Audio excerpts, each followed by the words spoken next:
Hi, my name is Michael Trout, and I want to do a talk about my story and how from 2002 I've gotten to where I am today here in Japan and why I'm working on what I'm doing. I would say that the one underlining driving force since 2000 is how can I save the planet? Really. In 2000, I launched something called Eduit, Education Using Information Technology. It was a non-profit, a 501c3, whose entire purpose was to deliver autonomous learning through PCs that then became smart devices. A smart device is a PC. The problem is, I realized that, as Mandela shared with us, the most powerful weapon in the world is education. Education basically frees us. And there is over 2 billion individuals and growing, and this divide is getting bigger and bigger, that basically will never have access to education. And ultimately, I believe education is an inalienable right that everyone should have access to. Everyone. And it would be far cheaper to give everyone a smart device with autonomous software on it that delivers learning without the barrier of teachers and schools than trying to build more unsustainable Western educational complexes, right? To try to train the teachers, to build the schools, to support them. It's tremendously expensive. And given the growth of populations, it simply is not doable. So autonomous learning is the only way. However, trying to change a current system built on a $3–4 trillion Western education complex proved impossible for the likes of me. I couldn't get the support, I couldn't raise the funds. And ultimately, in 2009, I realized that there's a fundamental problem with the startup. And that is that basically over 99.9% of startups fail. Now, before I say fail or startup, I need to define the term. There are three kinds of startup, or there are three stages to a startup. There's the pre-seed, which is the idea up to the first 100,000 to the seed investors, right? It's the friends and family round and the idea. Then there is the seeded, which is when the early investors come in and basically invest from 100,000 up to 2 million. And then finally there's the private placement when the VCs and you do your first private round of investor banks and other things, which is called the seeded stage. So 99.978% or something like that of pre-seed startups fail. The simple fact is there's a monopoly and Wall Street banks and Silicon Valley has it. That is why now over 50% of the US population, the 1%, right? 50% of the 1%, sorry. The 1% owns 50% of the stocks on the stock market in America. And the divide is growing, growing, growing. Because there's a simple paradigm. And that paradigm is success equals access to capital. There's actually a dirty little secret with the Lean Startup. The Lean Startup by Eric Ries was developed to basically sell to investors to keep investing. Think about it. If you know that success equals access to capital, and you know as long as I can pivot, and pivoting means access to capital, I can't fail. Then the dirty little secret is, as long as you keep investing and you have investors which have access to capital, your ideas simply can't fail. The paradigm of the Lean Startup specifically is a Silicon Valley paradigm. It is not a global paradigm. And even though a lot of people now bought into the paradigm, it's a deadly paradigm because it is basically a capital or a capital sink. And unless you have deep pockets, which Silicon Valley investors do, you're doomed to lose everything. So be warned.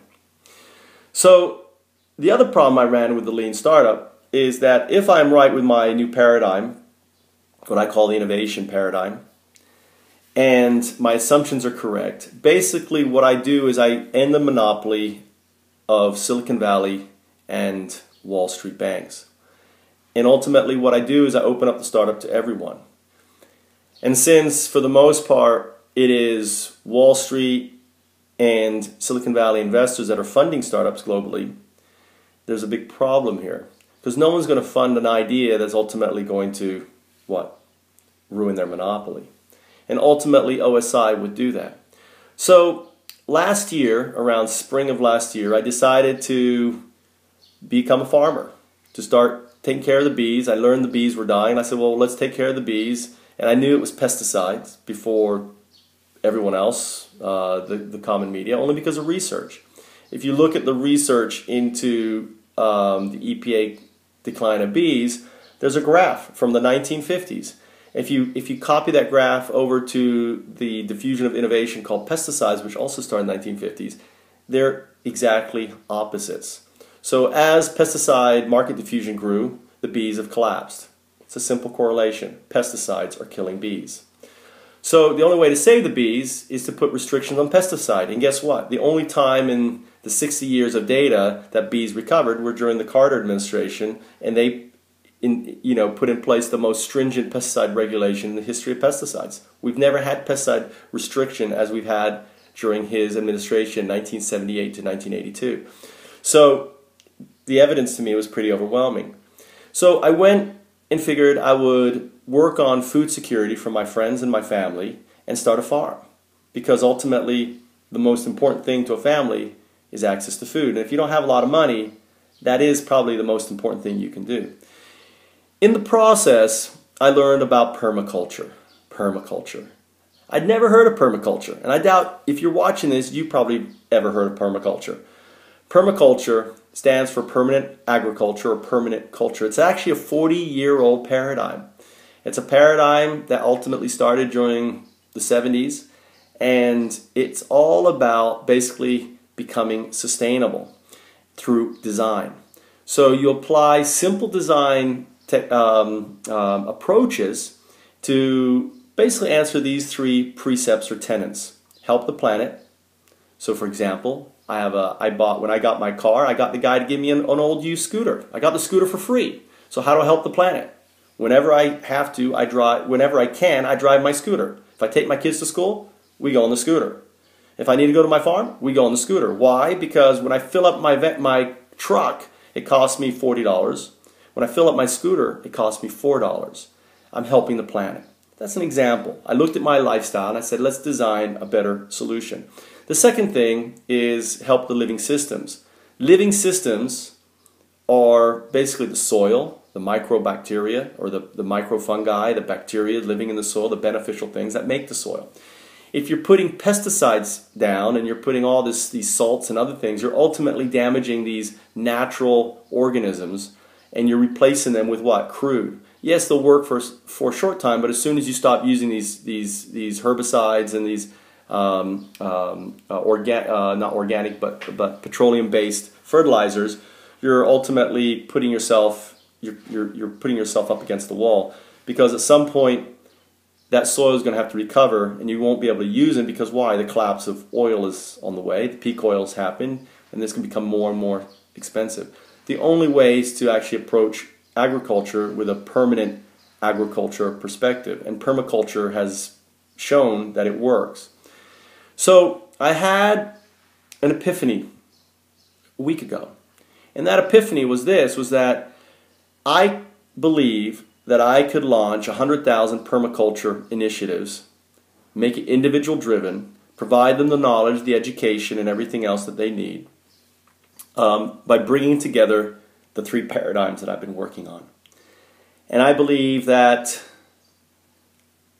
for the first time, instead of having a solution that will it will kind of help or it may minimize the collapse of growth, actually implement a solution that can save the planet. That's right. I believe permaculture, as many others have shown and proven on a small scale, that permaculture can save the planet. So out of this idea, the Perma Revolution was born, permarevolution.com. And it's really simple. I'm a gamer. So I'm approaching this like a game. It's a very serious game. And if you're like me, if you're old enough, you probably remember a game called Risk. The red squares and the green squares, right?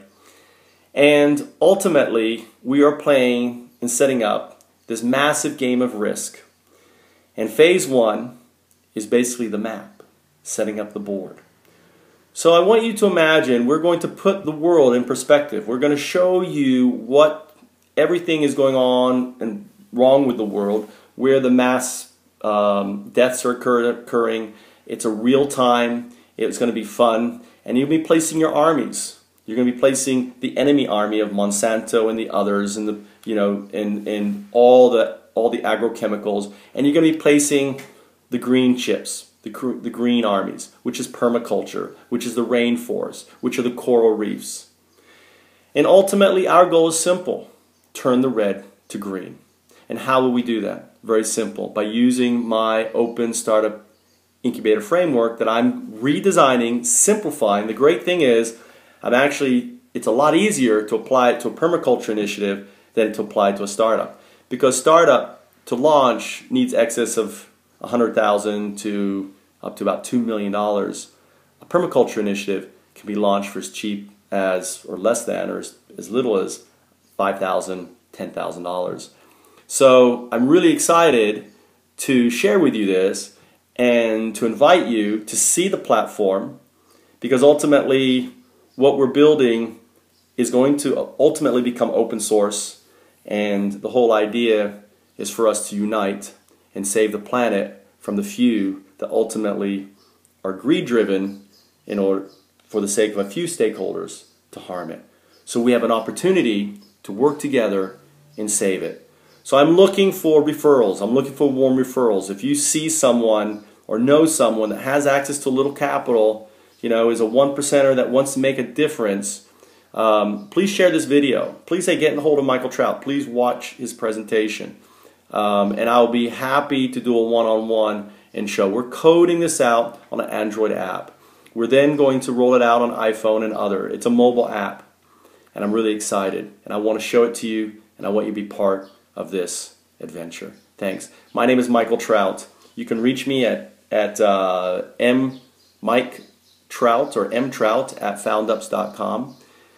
You can reach me on Facebook at mtrout.com. Just go to mtrout.com and that will go to me on Facebook. Send me a friend's request, send me an email, send me a notice, and I appreciate your help, your support. And help me save the world, because the good news is I've been the most pessimistic guy until basically the discovery of permaculture and learning about it, and knowing what I know with my framework and what is achievable in ushering the permaculture revolution.